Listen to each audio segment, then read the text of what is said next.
आज हम अध्याय 1 कक्षा 10 में स्वर्णिम भारत प्रारंभ 1206 ईस्वी तक में आज इस चैनल पे इसी पाठ के भाग 3 में हम प्रारंभ कर रहे हैं अशोक की धम्म यात्रा।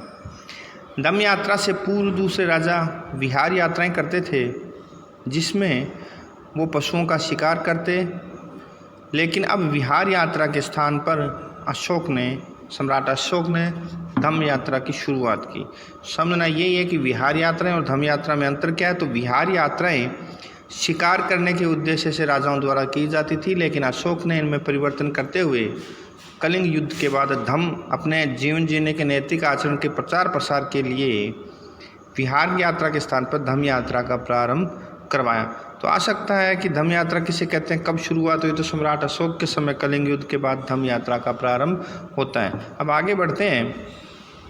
तो धम्म यात्रा में बौद्ध स्थानों की यात्रा करना तथा अशोक द्वारा स्थापित आदर्शों का प्रचार प्रसार करना था। यानी धम्म यात्रा का उद्देश्य यह था कि बौद्ध स्थानों की यात्रा करना और अशोक द्वारा जो स्थापित थे आचरण, जीवन जीने के आचरण, उनका प्रचार प्रसार करना।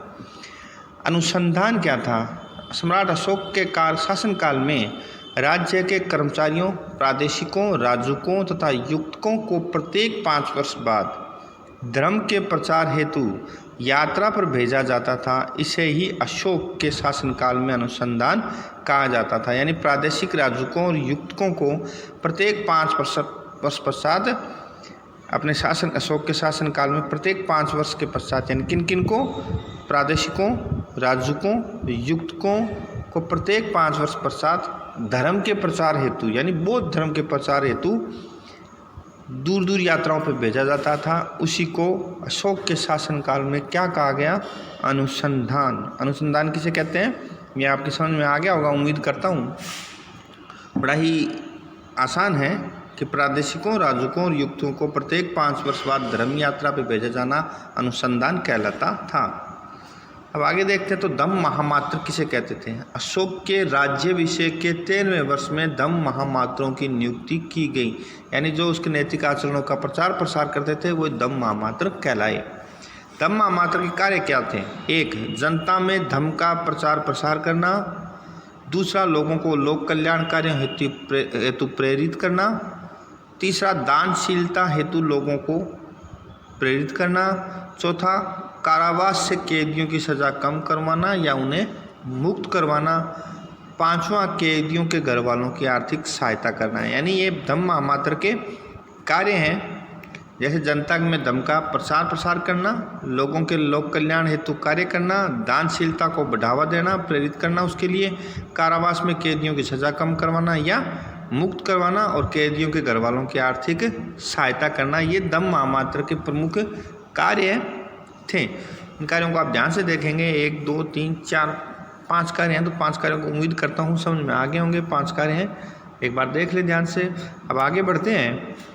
तो आगे अशोक की जो अभिलेख थे, अशोक ही वह प्रथम शासक था जिसने अभिलेखों के माध्यम से जनता को संबोधित किया था। इसकी प्रेरणा अशोक को ईरानी राजा डेरियस प्रथम से मिली। अभिलेख के माध्यम से जनता को संबोधित करने वाला पहला राजा था सम्राट। ये प्रेरणा उसको ईरान के राजा डेरियस प्रथम से मिली थी। अशोक के अभिलेखों की भाषा ब्राह्मी लिपि थी, जबकि पश्चिमी भारत में मिले 2 अभिलेख मानसेरा और शाहबाजगढ़ी की खरोष्टी लिपि में उकेरा गया। यानी ब्राह्मी लिपि मेन थी, बाकी 2 शाहबाजगढ़ी और मानसेरा को खरोष्टी लिपि में उकेरा गया था। अशोक के अभिलेखों को पढ़ने में सर्वप्रथम सफलता जो मिली थी वो जेम्स प्रिसेप को मिली थी। पहली बार अशोक के अभिलेखों को पढ़ने में जेम्स प्रिसेप ने सफलता हासिल की थी। ताम्रपर्णी यानी श्रीलंका के राजा तिस के राज्याभिषेक पर अशोक का पुत्र महेंद्र बौद्ध वृक्ष का एक भाग लेकर श्रीलंका गया था तथा यहीं पर श्रीलंका में बौद्ध धर्म की शुरुआत मानी जाती है। यानी अशोक का पुत्र महेंद्र बौद्ध वृक्ष की टहनी लेके गया और यहीं से श्रीलंका में बौद्ध धर्म की शुरुआत मानी जाती है। सम्राट अशोक का 40 वर्ष शासन करने के बाद अशोक का 232 ईसा पूर्व में देहांत हो गया था। आज के लिए बस इतना ही। धन्यवाद।